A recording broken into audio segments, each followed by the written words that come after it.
નમસ્કાર મિત્રો. ક્યારે એવું વિચાર્યું છે કે અમુક લોકો કેમ એકદમ શાંત અને શરમાળ હોય છે જ્યારે અમુક લોકો કોઈપણ પાર્ટીનો જીવ બની જાય છે? વેલ, આ સવાલ છે ને એ મનોવિજ્ઞાનના હૃદયમાં છે અને આના જવાબમાં બે મોટા કેમ્પ છે.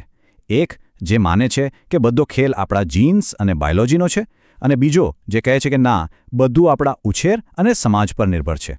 ચાલો ત્યારે આજે આપણે આ બંનેને જરા ઊંડાણથી સમજીએ. તો મૂળ સવાલ એ જ છે કે કોઈ વ્યક્તિનો સ્વભાવ કેવો હશે એ નક્કી કોણ કરે છે? શું આ બધું આપણા જીન્સમાં જ લખેલું આવે છે કે પછી આપણો સમાજ, આપણો ઉછેર આપણને આવા બનાવે છે? આ એ જ સદીઓ જૂની અને પ્રખ્યાત ચર્ચા છે, નેચર વર્સિસ નર્ચર, એટલે કે પ્રકૃતિ વિરુદ્ધ પોષણ. અને સાચું કહું તો આખા પર્સનાલિટી સાયકોલોજીનો પાયો જ આ ચર્ચા પર ટકેલો છે. અને હા, એક ખાસ વાત, જે લોકો યુજીસી નેટ કે જીસેટ જેવી સ્પર્ધાત્મક પરીક્ષાઓની તૈયારી કરી રહ્યા છે, એમના માટે તો આ ટોપિક સુપર ઇમ્પોર્ટન્ટ છે. વ્યક્તિત્વના નિર્ધારકો એટલે કે ડિટર્મિનન્ટ્સ ઓફ પર્સનાલિટી એ સિલેબસનો કોર પાર્ટ છે, અને આ બંને અભિગમોમાંથી સવાલો આવે જ છે, ગેરંટી સાથે. એટલે બરાબર ધ્યાન આપીને આખું વિશ્લેષણ સમજો, કારણ કે અહીંથી માર્ક્સ પાક્કા છે. તો ચાલો આ આખી ચર્ચાને આપણે બે ભાગમાં વહેંચી દઈએ, જેથી સમજવામાં એકદમ સહેલું રહે. એક તરફ છે પ્રકૃતિ એટલે કે બાયોલોજી, આપણો જૈવિક વારસો, અને બીજી તરફ છે પોષણ એટલે કે આપણું આસપાસનું વાતાવરણ, આપણો ઉછેર અને આપણો સમાજ. આપણે એક પછી એક બંનેને ઊંડાણપૂર્વક જોઈશું. ચાલો સૌથી પહેલાં વાત કરીએ જૈવિક અભિગમની. આ અભિગમ શું કહે છે? એ સીધું સાધું માને છે કે આપણે જેવા પણ છીએ, આપણો સ્વભાવ, આપણી લાગણીઓ, આપણું વર્તન એ બધું આપણા બાયોલોજીકલ મેકઅપ પર આધાર રાખે છે. ખાસ કરીને આપણું મગજ કેવી રીતે કામ કરે છે અને આપણને વારસામાં શું મળ્યું છે એના પર. ટૂંકમાં આ લોકો માને છે કે પર્સનાલિટી તો વારસામાં મળે છે. આને સમજવા માટે વંશાનુક્રમ એટલે કે હેરિડિટી શબ્દ પકડી લો. જુઓ, જેમ આપણી આંખોનો રંગ કે વાળનો પ્રકાર આપણા માતાપિતા પાસેથી વારસામાં મળે છે, બરાબર? બસ આ અભિગમ કહે છે કે એવી જ રીતે આપણો ગુસ્સો, આપણી શાંતિ, આપણી ચિંતા કરવાની આદત, આ બધું પણ આપણને વારસામાં જ મળેલું છે. આ એક જ કોન્સેપ્ટ એ આખા જૈવિક અભિગમની ચાવી છે. ઓકે, તો આ જૈવિક અભિગમ મુજબ ત્રણ મુખ્ય વસ્તુઓ છે જે આપણી પર્સનાલિટી નક્કી કરે છે. પહેલું, વંશાનુક્રમ, જેની વાત આપણે હમણાં જ કરી. બીજું, આપણું સ્નાયુતંત્ર એટલે કે નર્વસ સિસ્ટમ, ખાસ કરીને આપણું મગજ અને ચેતાતંત્ર કેવી રીતે કામ કરે છે. અને ત્રીજું છે હોર્મોન્સ, એટલે કે આપણા શરીરમાં જે કેમિકલ્સ દોડાદોડ કરે છે એનું બેલેન્સ. આ ત્રણેય ભેગા મળીને એમ સમજો કે આપણો સ્વભાવ કેવો હશે એનો પાયો તૈયાર કરે છે. હવે આ ફિલ્ડમાં એક મોટું નામ આવે છે, અને એ છે હેન્સ આઇસેંક. એમણે વ્યક્તિત્વનું એક 3 ફેક્ટર મોડેલ આપ્યું જે પ્યોરલી બાયોલોજીકલ બેઝ પર બનેલું છે. આ નામ અને એમનું મોડેલ પરીક્ષા માટે ગોખી જ લેજો. આમાંથી પ્રશ્નો પૂછાય જ છે. ચાલો તો આઇસેંકના આ 3 ફેક્ટર્સ કયા છે એક પછી એક જોઈએ. પહેલું છે એક્સ્ટ્રાવર્ઝન વિરુદ્ધ ઇન્ટ્રોવર્ઝન, એટલે કે કોઈ વ્યક્તિ કેટલી હળવા-મળવાવાળી છે, સક્રિય છે કે પછી શાંત અને એકાંતપ્રિય. બીજું છે ન્યુરોટિસિઝમ વિરુદ્ધ સ્ટેબિલિટી.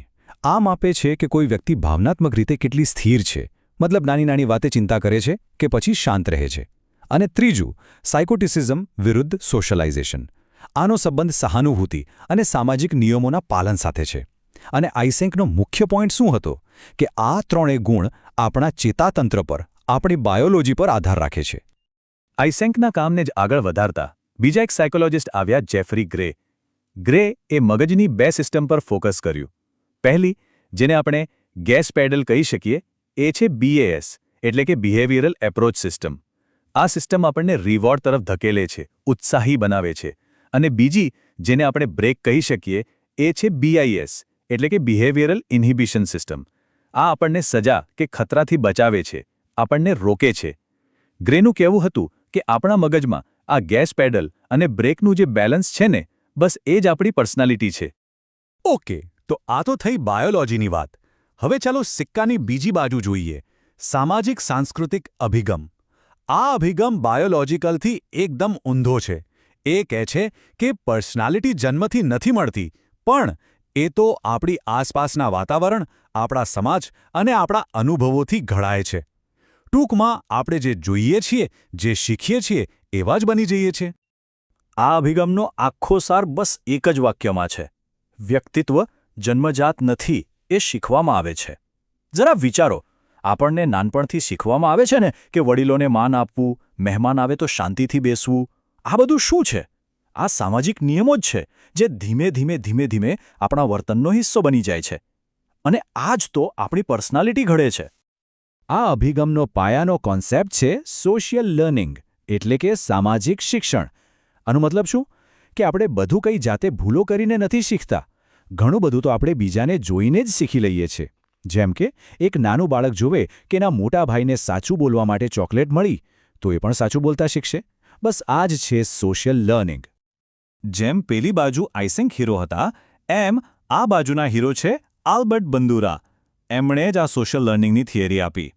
એમણે સમજાવ્યું કે આપણે બીજાને જોઈને, એમની નકલ કરીને કેવી રીતે શીખીએ છીએ અને આપણી પર્સનાલિટી ડેવલપ કરીએ છીએ.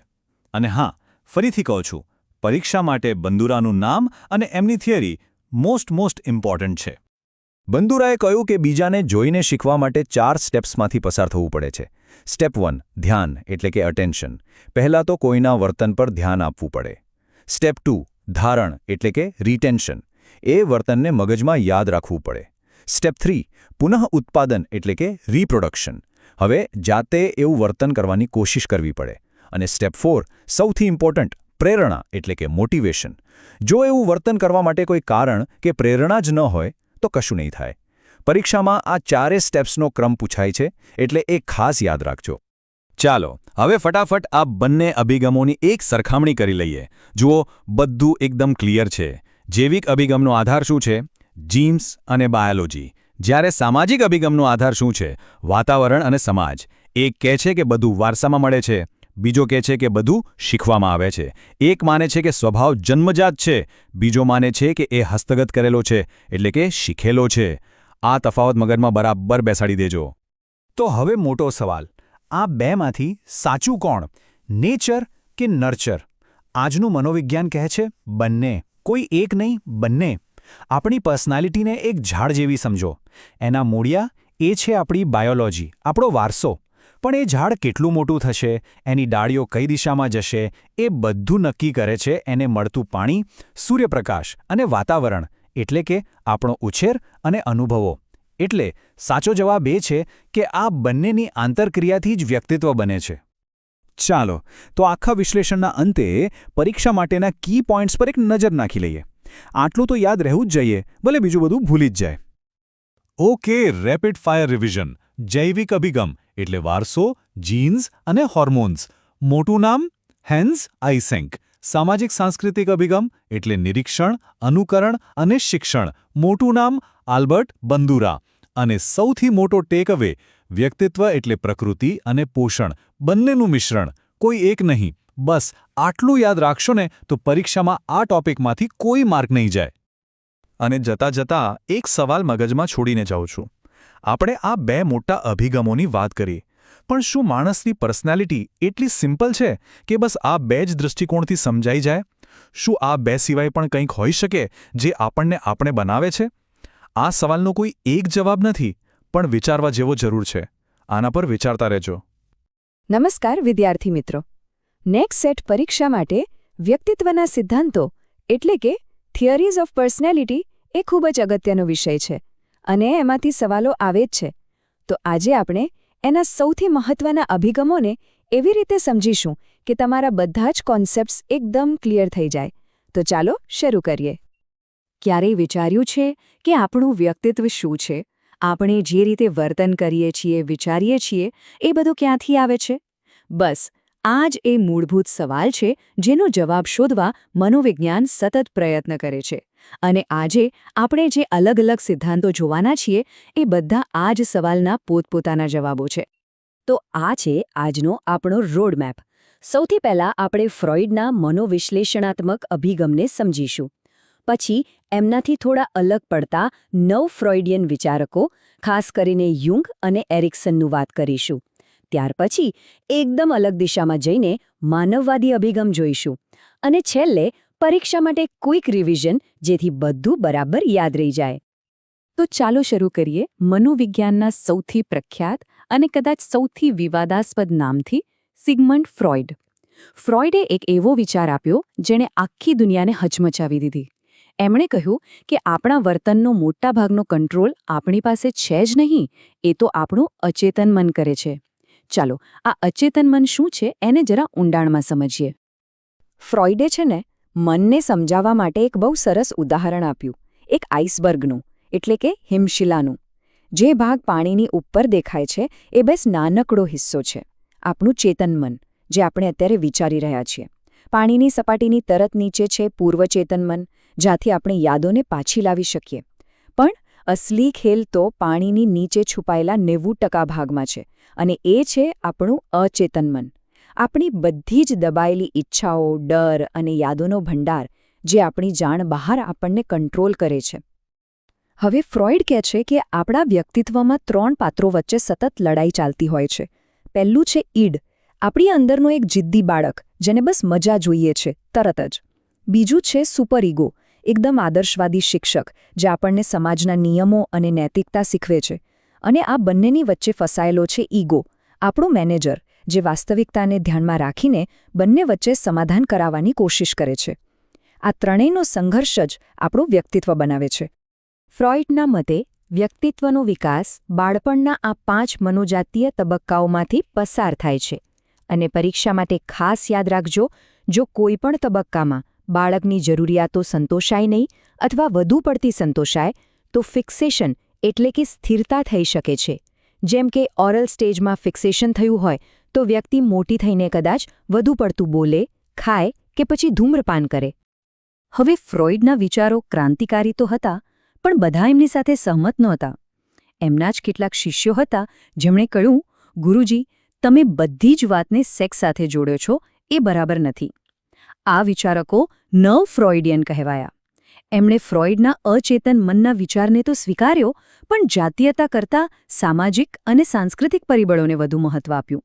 અને આ સ્લાઇડ પર તો ખાસ ધ્યાન આપજો.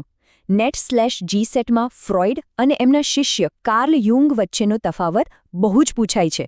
જો ફ્રોઇડ માટે લિબિડો એટલે માત્ર સેક્સ્યુઅલ એનર્જી, જ્યારે યુંગે કહ્યું ના, લિબિડો તો એક જનરલ લાઇફ એનર્જી છે. અને બીજો મોટો તફાવત, ફ્રોઇડનું અચેતન મન પર્સનલ હતું, જ્યારે યુંગે એકદમ નવો જ વિચાર આપ્યો, સામૂહિક ચેતનનો. યુંગનો આ કોન્સેપ્ટ ખરેખર અદ્ભુત છે, સામૂહિક અચેતન. જરા કલ્પના કરો કે આપણી પાસે ફક્ત આપણી પોતાની મેમરી નથી, પણ આપણા પૂર્વજોની, આખી માનવજાતની એક કોમન મેમરી છે. એક કહી શકાય કે એક માનસિક વારસો છે જે આપણને જન્મથી જ મળે છે. અને આ કોમન મેમરીમાં સદીઓ જૂના અનુભવો અને પ્રતીકો રહેલા છે, જેને યુંગે આર્કિટાઇપ્સ કહ્યા. આ આર્કિટાઇપ્સ એટલે એવા સાર્વત્રિક પાત્રો જે દુનિયાની દરેક સંસ્કૃતિની વાર્તાઓમાં જોવા મળે છે અને આપણા સૌની અંદર પણ છે. જેમ કે પર્સોના, એટલે કે આપણે દુનિયાને બતાવવા માટે જે માસ્ક પહેરીએ છીએ. શેડો, આપણો અંધકારમય હિસ્સો, જેને આપણે છુપાવીએ છીએ. એનિમા અને એનિમસ, એટલે કે દરેક પુરુષની અંદર રહેલું સ્ત્રી તત્વ અને દરેક સ્ત્રીની અંદર રહેલું પુરુષ તત્વ. અને આ બધાનું કેન્દ્ર છે સેલ્ફ, જે સંપૂર્ણ વ્યક્તિત્વનું પ્રતીક છે. હવે આવે છે બીજા એક મહત્વના નવ ફ્રોઇડિયન, એરિક એરિક્સન. એમણે ફ્રોઇડના વિચારને આગળ વધાર્યો અને કહ્યું કે વ્યક્તિત્વનો વિકાસ ખાલી બાળપણમાં જ નહીં, પણ જન્મથી મૃત્યુ સુધી ચાલે છે. અને આ વિકાસ જાતીય નહીં, પણ મનોસામાજિક હોય છે, એટલે કે સમાજ સાથેની આપણી ક્રિયા-પ્રતિક્રિયાથી થાય છે. જેમ કે જીવનના પહેલા જ વર્ષમાં બાળક વિશ્વાસ વિરુદ્ધ અવિશ્વાસના સંઘર્ષમાંથી પસાર થાય છે. જો એને પ્રેમ અને સંભાળ મળે તો એનામાં આશા નામનો ગુણ વિકસે છે. ઓકે, તો અત્યાર સુધી આપણે મનના ઊંડાણમાં, ભૂતકાળમાં અને સંઘર્ષોમાં ડૂબકી મારી રહ્યા હતા. હવે આપણે મનોવિજ્ઞાનમાં એક સંપૂર્ણપણે અલગ અને ખૂબ જ સકારાત્મક દિશામાં જઈ રહ્યા છીએ. આ છે માનવવાદી અભિગમ. આ અભિગમ ફ્રોઇડના વિચારોની સીધી પ્રતિક્રિયા હતો. એનું માનવું છે કે મનુષ્ય એના ભૂતકાળનો કે એની વૃત્તિએનો ગુલામ નથી. આપણી પાસે મુક્ત ઈચ્છા છે અને આપણે સતત વિકાસ અને જીવનમાં અર્થ શોધવા માટે પ્રયત્ન કરીએ છીએ. આ માનવવાદી અભિગમને મનોવિજ્ઞાનમાં ત્રીજું બળ તરીકે ઓળખવામાં આવે છે. પણ કેમ? કારણ કે એ સમયે મનોવિજ્ઞાનમાં 2 વિચારધારાઓનું રાજ હતું. પહેલું બળ હતું ફ્રોઇડનું મનોવિશ્લેષણ, જે માણસને નકારાત્મક દ્રષ્ટિથી જોતું હતું. બીજું બળ હતું વર્તનવાદ, જે માણસને માત્ર એક મશીન માનતું હતું.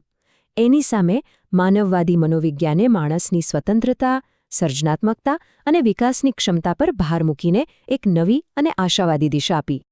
વિક્ટર ફ્રેન્કલ આ નામ માનવવાદી વિચારધારા સાથે ગાઢ રીતે જોડાયેલું છે. તેઓ પોતે એક નાઝી કોન્સન્ટ્રેશન કેમ્પમાંથી જીવતા બહાર આવ્યા હતા અને એ ભયાનક અનુભવોમાંથી જ એમણે લોગોથેરાપી વિકસાવી. એમનું મુખ્ય કહેવું એ હતું કે માણસની સૌથી મોટી જરૂરિયાત સુખ મેળવવાની નથી, પણ જીવનમાં કોઈ અર્થ કે મકસદ શોધવાની છે. આ વાક્યનો અર્થ બહુ ઊંડો છે. જો આપણી પાસે જીવવા માટેનું કોઈ કારણ હોય, કોઈ વાય હોય, તો આપણે કોઈ પણ મુશ્કેલીનો સામનો કરી શકીએ છીએ. તો સવાલ એ છે કે જીવનનો આ અર્થ મળે ક્યાંથી? ફ્રેન્કલે એના 3 રસ્તા બતાવ્યા છે. પહેલો, કોઈ કામ કરીને કે કંઈક નવું સર્જન કરીને.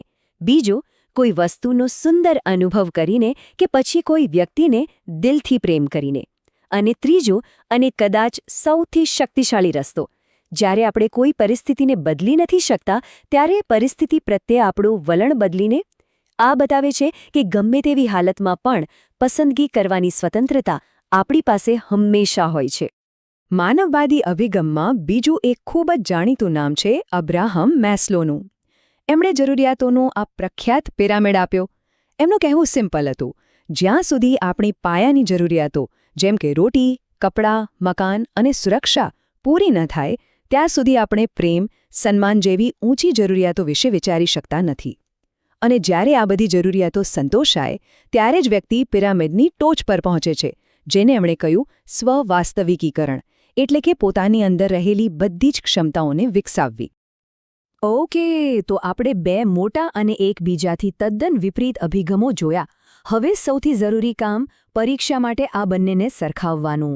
આ તુલનાથી તમને બંને વચ્ચેનો મુખ્ય ભેદ સ્પષ્ટ રીતે સમજાઈ જશે અને યાદ રાખવામાં પણ સરળતા રહેશે. જરા આ ટેબલ પર નજર નાખો. બધું એકદમ પાણી જેવું સાફ થઈ જશે. જુઓ, એક તરફ મનોવિશ્લેષણ છે, જે માનવ સ્વભાવને નકારાત્મક અને સંઘર્ષમય માને છે. એનું ફોકસ ભૂતકાળ અને અચેતન મન પર છે. બીજી તરફ માનવવાદી અભિગમ છે, જે માનવ સ્વભાવને સકારાત્મક અને વિકાસશીલ માને છે. એનું ફોકસ વર્તમાન અને ભવિષ્ય પર છે અને એનો મુખ્ય ધ્યેય છે સ્વ-વાસ્તવિકીકરણ અને અર્થની શોધ. પરીક્ષામાં મેચ ધ પેર કે પછી સીધા પ્રશ્નો માટે આ ટેબલ ખૂબ જ ઉપયોગી છે. તો છેલ્લે એક વિચારવા જેવો પ્રશ્ન: આ બધા સિદ્ધાંતોને સમજ્યા પછી તમને શું લાગે છે? શું આપણે ફ્રોઇડે કહ્યું તેમ આપણી અચેતન વૃત્તિઓના ગુલામ છીએ? કે પછી મેસ્લો અને ફ્રેન્કલે કહ્યું તેમ આપણે અર્થ અને વિકાસની શોધમાં નીકળેલા મુસાફરો છીએ? આનો કોઈ એક સાચો જવાબ નથી, અને કદાચ એ જ મનોવિજ્ઞાનની સુંદરતા છે. તમારી પરીક્ષાની તૈયારી માટે ખૂબ ખૂબ શુભેચ્છાઓ.